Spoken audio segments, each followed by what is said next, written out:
That's essentially Donald Trump's message to UK Prime Minister Keir Starmer right now. And the payback is already devastating Britain in ways most people haven't even realized yet. If you're shocked by how quickly the so-called special relationship has crumbled, hit subscribe, because this story gets darker. The economic consequences are about to hit British families directly. To understand how we got here, we have to rewind. For years, Starmer's Labour Party didn't just criticize Trump. They launched what can only be described as a systematic campaign of character assassination. Words like sociopath, dictator, racist, even neo-Nazi sympathizer were thrown at Trump, not by fringe activists, but by prominent Labour MPs and cabinet figures who now run the country. Foreign Secretary David Lammy called him a woman-hating sociopath. Those words are remembered. The miscalculation was fatal. Trump never forgets an insult. And now he is once again the most powerful man on earth, sitting atop the world's largest economy and its strongest military. On January 20th, 2025, during his second inauguration, world leaders lined up for FaceTime. Italy's Giorgia Meloni got a front-row seat. Argentina's Javier Milei enjoyed VIP treatment. Even controversial leaders got invitations. But Britain's Prime Minister? Not invited at all. The snub was deliberate, a calculated humiliation broadcast on the global stage. The message was clear: Britain is irrelevant because its leader insulted Trump. That public embarrassment, however, was only the opening move. The real punishment is far more serious. During the 2024 campaign, Labour officials didn't just criticize Trump, they crossed a line into election interference. They organized trips to battleground states like Pennsylvania and Wisconsin. They recruited activists to knock on doors for Kamala Harris. They even offered housing for British volunteers campaigning against Trump. His legal team filed complaints with the Federal Election Commission, arguing this was illegal foreign interference in a U.S. election. Whether it technically violated the law is debatable. What isn't debatable is the political fallout.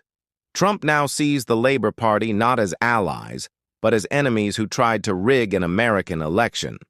In his eyes, Labour declared war, and he's responding in kind. The punishment is economic warfare. Trump has already signaled his intent to impose crushing tariffs on countries that disrespect the United States. Britain is at the top of that list. The United States is Britain's largest trading partner, worth more than £280 billion annually. Exports include aerospace, financial services, pharmaceuticals, and luxury cars. A 25% tariff would devastate those industries overnight, slashing competitiveness and destroying thousands of jobs. The pound could collapse against the dollar, pushing up the cost of fuel, food, and imports. Starmer is scrambling. He's sending congratulatory messages, begging for phone calls, and trying to arrange meetings. But the Trump administration isn't even responding.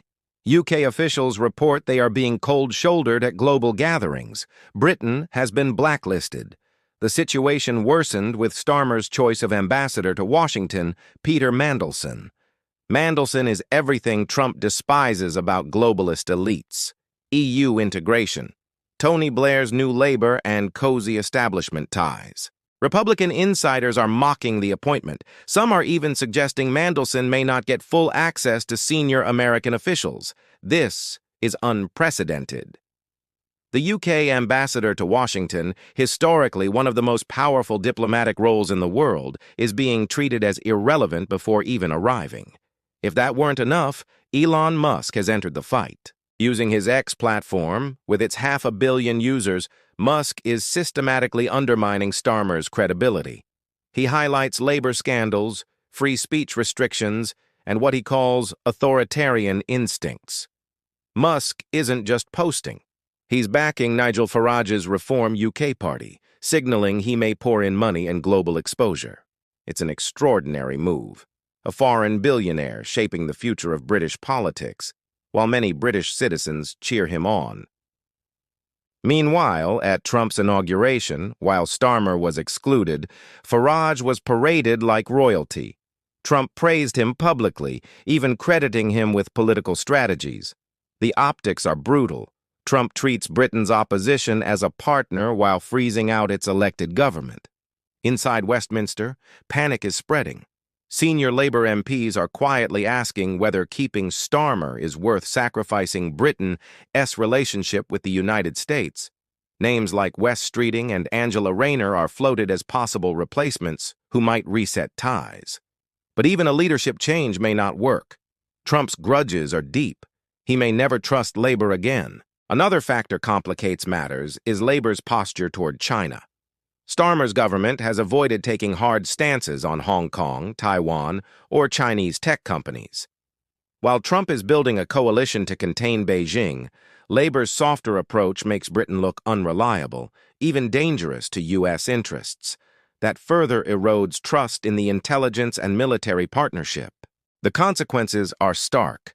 Diplomatic isolation is already underway, economic punishment looms, and now active U.S. support for Britain's opposition is emerging. This is a predictable escalation ladder, and Britain is halfway up it. The special relationship, forged during World War II and sustained through crises from the Cold War to the War on Terror, is now crumbling in real time. And it's happening because of one leader's miscalculation. Starmer assumed Trump would never return to power. He thought insults carried no risk. He was wrong. Now, British families, workers, and businesses could pay the price for years. Will Labour sacrifice Starmer to salvage relations with America? Will Britain realign with Washington or drift further toward Beijing? Or Trump has already decided that Britain is finished as a trusted ally? These are the questions that will shape not just the next 48 hours, but the next 4 years of global politics. All eyes are now on London. Every day brings new signs of strain. The next move from Washington could redefine Britain's place in the world for decades. Stay tuned, because this story is moving fast, and the fallout could be game-changing. Like, comment, and subscribe to this channel so you don't miss the next breaking update on this unprecedented crisis.